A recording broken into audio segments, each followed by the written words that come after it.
Peut-être faut-il essayer de la faire avec une voie d'abord totalement laparoscopique. Alors, voici notre expérience. Voilà, il faudrait que je fasse avancer la diapo.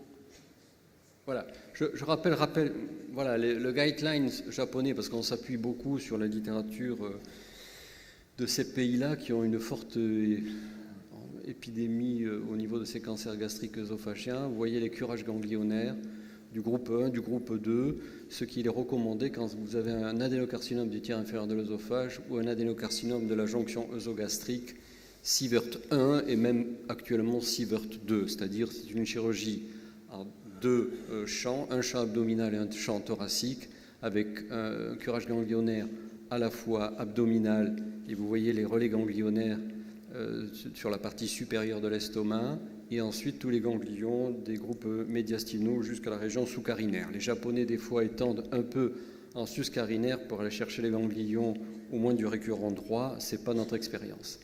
Alors, pourquoi d'abord la laparoscopie abdominale pour la préparation et la construction du tube gastrique et le curage ganglionnaire abdominal? Écoutez, là, on a un essai randomisé. Parce qu'on a un peu l'esprit cocardier, c'est un essai qui a été français au départ, qui s'appelle MIRO, et qui a randomisé des patients qui ont eu soit une laparotomie puis thoracotomie droite versus laparoscopie puis thoracotomie droite. Et cet essai a clairement montré que si on s'intéresse à la morbidité post-opératoire globale et spécifique pulmonaire, eh bien les patients qui ont eu simplement la voie d'abord abdominale par laparoscopie pour la mobilisation gastrique, pour la construction de la gastroplastie, pour le curage ganglionnaire abdominal, eh bien, ont eu une réduction très significative de la morbidité globale et de la morbidité pulmonaire. Donc, s'il y avait déjà un premier message, si vous voulez faire une intervention de Lewis-Santi ou de Ivors-Lewis, comme vous voulez, eh bien, déjà, vos patients bénéficient de l'approche abdominale par laparoscopie. La question est, est-ce qu'on peut aller plus loin ? Et en particulier, est-ce qu'il y a un intérêt à faire le temps thoracique par thoracoscopie? Là aussi, on a quelques réponses. Les CETAM Trial, qui a été publié à plusieurs reprises, vous voyez, entre 2011 et 2017, puisqu'il y a eu un follow-up pour une analyse de survie, puisque le primary endpoint, c'était la survie à 3 ans. Et vous voyez deux groupes de patients randomisés, ceux qui ont bénéficié du temps thoracotomique en chirurgie conventionnelle et ceux qui ont bénéficié du temps par thoracoscopie. Et là encore, cet essai a montré que les patients qui avaient eu la thoracotomie traditionnelle voie droite eh bien, avaient plus de risques de complications pulmonaires post-opératoires, 34% versus 12%. Alors certes, le temps opératoire était un peu plus long par la thoracoscopie, moins de pertes sanguines, et au final, la survie globale à 3 ans n'était pas significative. Donc c'est déjà un premier essai qui montrait que par thoracoscopie, eh bien, on améliore encore les conditions post-opératoires du patient. Il va y avoir d'autres résultats qui seront publiés. Donc voici un essai qui s'appelle Romeo Trial, qui est anglo-saxon sur des cancers de l'œsophage, où il va y avoir une randomisation à 3 bras.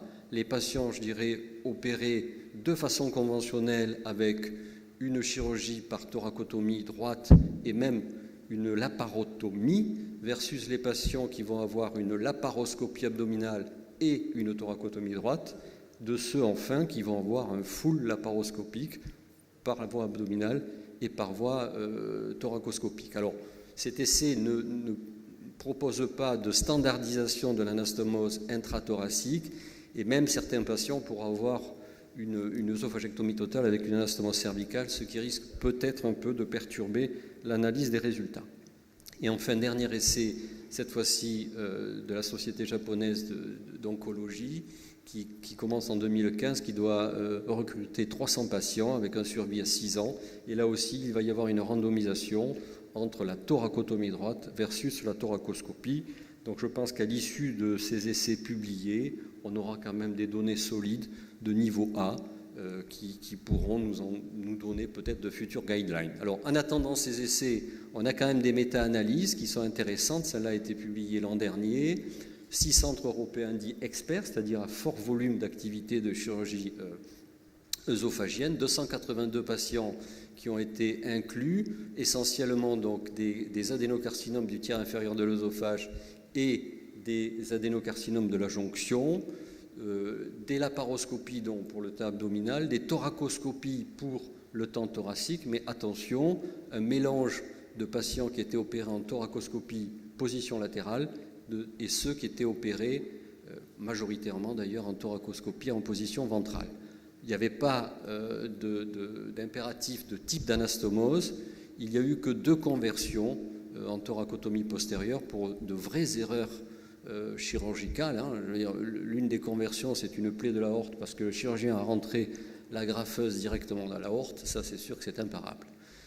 Quant aux résultats, on voit que ce sont des chirurgies qui ont un index de qualité carcinologique, 92% de résection R0, quand même un peu plus de fistules anastomotiques, et on y reviendra, ça reste le talon d'Achille de l'intervention, peu de complications pulmonaires et un taux de mortalité à 2%.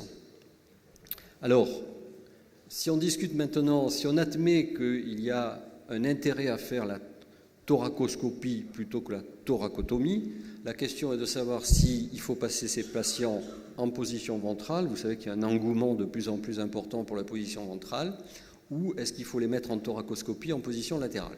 Donc on n'a aucun essai randomisé pour répondre à cette question, on a simplement cette méta-analyse de 10 publications qui ont donc comparé 387 patients qui ont eu des thoracoscopies en position latérale versus 336 en position ventrale. Vous savez tous les avantages du ventral, pas d'intubation sélective, pas d'exclusion pulmonaire, un champ opératoire magnifique, pas de rétraction pulmonaire. Que donne cette analyse? Eh bien, un taux de fistule finalement qui n'était pas différent entre les 2 groupes, significativement moins de complications pulmonaires quand le patient est opéré en position ventrale, un meilleur curage ganglionnaire quand il est opéré en position ventrale, et une réduction également des pertes sanguines. Donc aujourd'hui, pour résumer, si j'arrive à faire bouger, pardon, là je suis allé un peu trop vite, je reviens. Voilà, pour résumer la situation, pour nous actuellement, est-ce que je peux lancer? Voilà, pour nous actuellement, les œsophages tiers inférieur, voire tiers moyen, et les adénocarcinomes de la jonction Sievert 1 ou 2, on les aborde par une laparoscopie abdominale et ensuite une thoracoscopie en position ventrale. Vous avez eu ce matin des vidéos sur la thoracoscopie ventrale.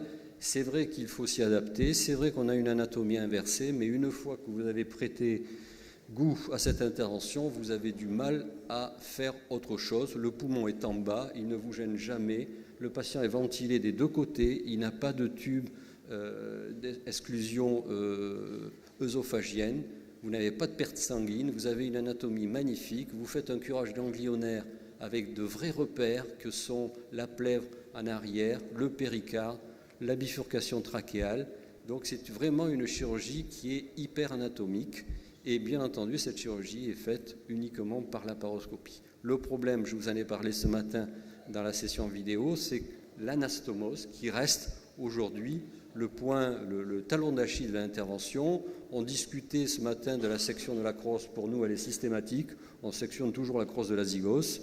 Bon, alors comme on a utilisé la graffeuse sur le tas abdominal, eh bien on va continuer à l'utiliser sur le temps thoracique et ensuite on fera la section œsophagienne et je vous ai montré ce matin plusieurs types d'anastomose, donc je passe là-dessus puisque vous avez vu ce matin, mais en gros c'est une anastomose latéro-latérale ou une anastomose manuelle. Je vais gagner du temps et passer sur les résultats. Quels sont les résultats aujourd'hui de cette étude comparative? Donc elle est comparative. Vous voyez qu'on a 57 patients qui ont été opérés en laparotomie et thoracotomie droite versus 39, on est à 60 actuellement, qui étaient opérés par laparoscopie et thoracoscopie. Donc ces patients qui étaient relativement bien matchés en termes de type de tumeur, de localisation de la tumeur, du traitement néoadjuvant. La majorité des patients ont un traitement néoadjuvant. On n'a eu aucune conversion. Vous voyez que dans le groupe thoracoscopie, on voit apparaître beaucoup plus d'anastomose mécanique, en particulier latéro-latérale, et un peu plus d'anastomose manuelle, alors que quand on était en thoracotomie droite, on utilisait quand même très souvent l'anastomose circulaire. Que donnent nos résultats? Eh bien, on n'a pas eu de mortalité, on a un taux global de morbidité entre les deux groupes qui est pareil, on a significativement moins de morbidité respiratoire sous forme d'atelectasie, de pneumopathie chez les patients opérés par thoracoscopie. Le problème actuel, c'est qu'on a un peu plus de fistules anastomotiques, mais quand on compare la sévérité de ces fistules anastomotiques, eh bien, vous voyez que les fistules de grade 3, c'est-à-dire les fistules qui nécessitent souvent drainage, voire réintervention, sont significativement moins importantes dans le groupe par thoracoscopie. J'ajoute que tous nos patients sont contrôlés sur le plan de l'anastomose au 5e jour post-opératoire par scanner avec balisage, c'est-à-dire qu'on a mis là-dedans toutes les fistules dites radiologiques qui ne sont pas forcément avec des répercussions cliniques. Donc tout est comptabilisé. La résection est R0, vous voyez, dans 97% des cas. On a des taux de séjour un peu à l'avantage de la laparoscopie, de la thoracoscopie, mais pas significatif. Par contre, si on s'intéresse à la population qui a fait fistule, eh bien clairement, ceux qui ont été opérés par thoracoscopie ont des récupérations qui sont beaucoup plus rapides et des taux d'hospitalisation beaucoup plus courts. Donc pour conclure, il nous semble qu'aujourd'hui la combinaison laparoscopie abdominale plus thoracoscopie est une intervention qui devient de plus en plus standardisée et qui est relativement sécurisée. Si vous choisissez la thoracoscopie, eh bien, je vous incite à développer la thoracoscopie en position ventrale. La problématique actuelle, c'est qu'on arrive à standardiser au mieux l'anastomose intrathoracique pour lui donner les meilleures chances de cicatrisation et que, à ce jour, en tout cas, sur les résultats publiés de qualité oncologique et de survie, il n'y a pas de différence entre les deux techniques. Je vous remercie.